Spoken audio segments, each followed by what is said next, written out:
what are the nutritional requirements for white rhinos? Who would like to take that one? Unfortunately, Norman has dropped out of the call, so we can't refer to him at the moment. But Kester, please go for it. Yeah, so I'm not 100% understanding what context, but assuming it's in a semi-captive or captive, in a boma, for example,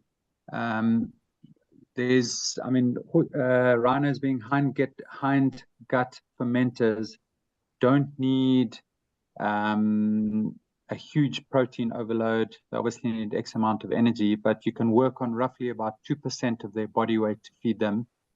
And you need a mix of, if we have them in a captive situation, we'll give them sort of 5 or 6 kilograms of, and there are obviously various brands that are really good, but basically horse pellets. And then you need lots of roughage, sort of a Rhodes grass, teff. You'll have lots of local options for that. And then we normally give about a 10 to 15% of the volume of that, which is normally 30 to 40, probably 40 kilograms for a large rhino. You can then add alfalfa just to make sure that the protein content is right. But you need lots of roughage and grasses like teff, Rhodes grass. So there's a heap of host of grasses which should be available in Uganda. Yeah, so that's my thoughts. But that's in a captive environment. And going into the post-monitoring process, and what would be your advice regarding veterinary monitoring and general monitoring post-release and that process?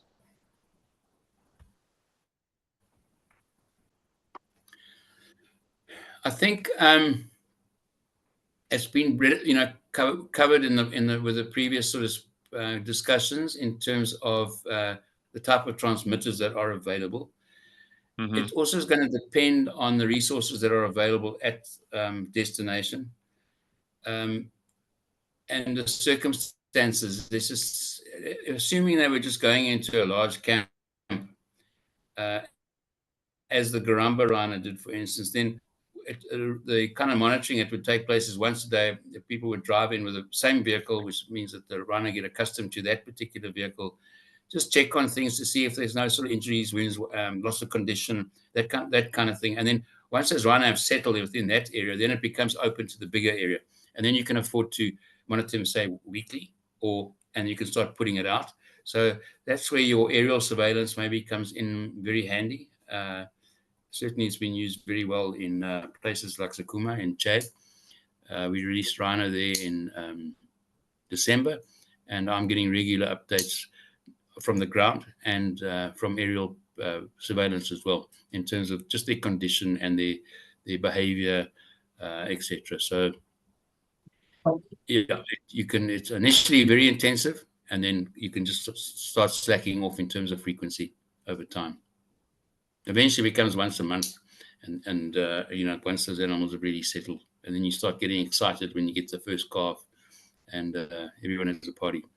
That's what you're trying to achieve. There's a question from Dr. Patrick.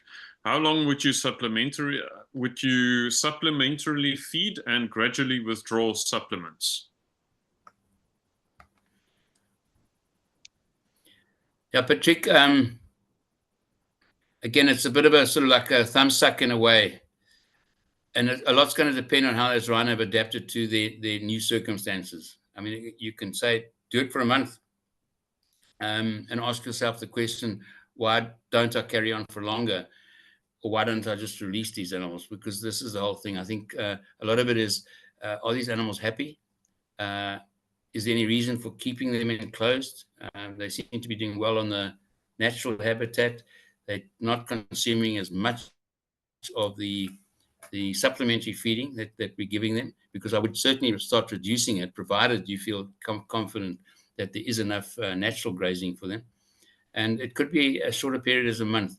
But I know people are always a little bit conservative in that regard. They want to try and, put it this way, the rhino in Garamba released in July last year, and they're still there. And although we've reduced the supplementary feeding, I don't think as Rhino actually taking any supplementary feeding. And it's now just a question of, well, when are we going to take this big step and release them? I think that's the key question now. But they've had enough supplementary feeding. So I think every circumstance is different, and a lot has to rely on people's observations on the ground, and hopefully, your ecologists and managers for that matter. You just need to be confident that you can keep an eye on those animals after they've left in terms of monitoring, because that's key. And then also have resources just in case something happens. So what happens if a rhino gets into trouble? It's now been released. It is gone 20 kilometers from water. We're getting really worried about it. We don't know whether it's going to find anyone. It's getting weak. What are we going to do? Are we going to try and bring it back and put it into a more suitable place? But do you have the resources? All of a sudden, you need to run around, and you've got a helicopter, you need a vet, and you need some sort of transportation. A friend of mine, it was probably just over a year ago, a rhino escaped from North Garamba, north up in the northern part of Zambia, and it was something like 50 kilometers outside the park, totally vulnerable to everything, and certainly wasn't trying to get back to the park. And they had to make a plan, and fortunately they had the resources, and were able to get a helicopter in that was big enough, and they were able to airlift that animal over 200 kilometers back to where it was, back to safety, put it that way, which is in North Luangwa National Park. So, yeah, it's always a bit of a heart in the mouth feeling once those rhino are released from your control, camp or whatever. But it's exciting actually just to see how they adapt. And as I said, I was just going to chip in there and just say that your aerial support is key to these kind of things. We've got the fixed wing option, but you can't really. Some of us have actually done it. We've darted from fixed wings before, but it's not something to be recommended. But a fixed wing option for monitoring some of these very light aircraft, Batfox and Bathawks, etc., work very well for that kind of thing. But obviously, when it comes to actually having to manage and immobilize a helicopter that's on standby for that sort of thing is key. And then a lot of these areas that we've been, forced to operate in are inaccessible in terms of road access. And then you've only got one other option, and that is using a helicopter that's sufficiently powerful enough to be able to lift animals up. And we've done, I don't know, hundreds of relocations just using that technique, simply again because you're forced to work in wilderness areas. Northern parts of Namibia, there's just absolutely no access at all. We've done it in Botswana, we've done it in Tanzania. It's they're invaluable, and there are lots of people who've got experience in this and can assist if people were ever needing that kind of assistance.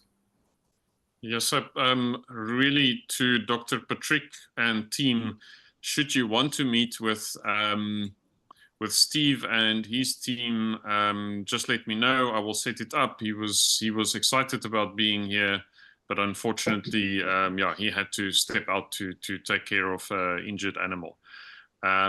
So at this point, any questions from the Uganda team or from Willem? Please, this I think we open the floor now, and if there are no further questions, we're going to conclude with thanks to Dave, who really, I think yesterday Dave coined the term, you need to think like a rhino, and the fact that Dave can think like a rhino tells you about how much time he spent with rhinos. So we really, really appreciate your time and your expertise that you offered here this morning and afternoon. I just want to mention, I see there is a question related to Earth Ranger. I would have liked to field that to Craig Spencer. So Craig is actually, he's trying to listen with one ear and deal with something also in the field where he is at the moment. So I cannot actually ask Craig to respond right now, though he is logged in. He is physically running around. I just sent him a message and asked him if he is available to take a question, but unfortunately, right now, he's just not available. But I can get back to you on your question regarding that. Yeah, Johan? Dr. Hello? Patrick, you're welcome to go ahead. Yeah, thanks. Mine is not a question as such, but as a concluding remark, and definitely this has been very, very useful discussions, and we've noted so many things, but my request would be that we shall be doing some follow-up questions just to get into the details of some of these aspects. So we shall be throwing some emails around. And of course, it will be useful at some point to organize another interaction, especially to do some Q&A for some finer details and clarifications and emphasis. So that, we get it all right. Otherwise, thank you very much. I sincerely appreciate from my side. Thank you. Thank you, Dr. Patrick. We'll be in touch. We can arrange another smaller event where we do a Q&A. Also, I will put all of you in touch. There's been an offer from all of the presenters involved to stay involved with you, and I think they also want to learn from you. They're as curious about what you are doing as that you are curious about what they are doing. So it's not actually a one-way street at all. John, Absolutely. over to you. Thank you, Patrick.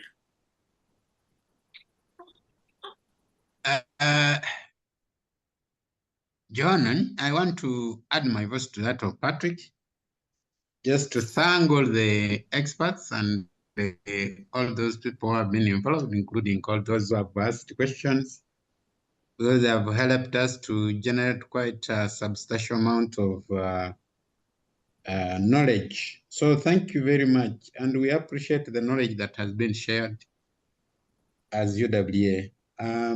We are looking forward actually to continue sharing of information, because the journey has just started, possibly it has not even started.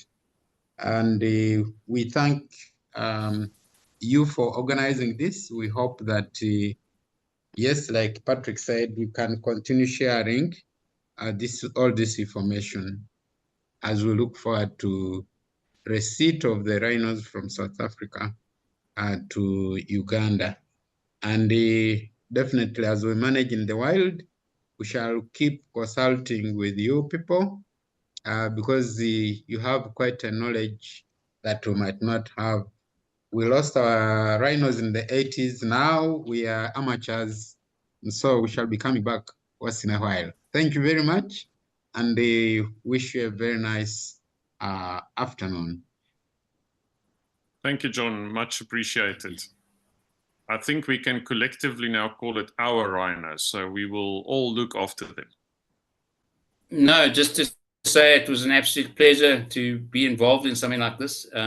It's something that is very close to my heart, and I really wish for a very successful relocation, and the chances are pretty good that I'll be there as well. And so I'm really looking forward to seeing a little bit of Uganda.